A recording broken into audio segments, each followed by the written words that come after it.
প্রধানমন্ত্রী শেখ হাসিনার পদত্যাগের খবরে দেশ জুড়ে বিজয় উল্লাস করেছে ছাত্র জনতা। পদত্যাগ করে শেখ হাসিনা দেশ থেকে পালানোর খবরে রাস্তায় নেমে উল্লাস করে বন্দরনগরী চট্টগ্রামের মানুষ।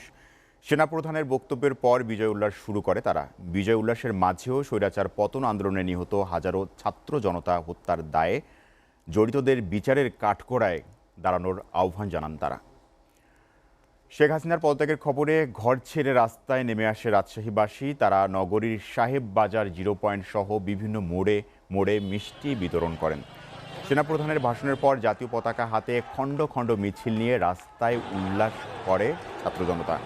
তারা বলেন, একদলীয় শাসন থেকে মুক্তি পেয়েছে গণতন্ত্র, বাংলাদেশের আরেকটি বিজয় দেখল বিশ্ব।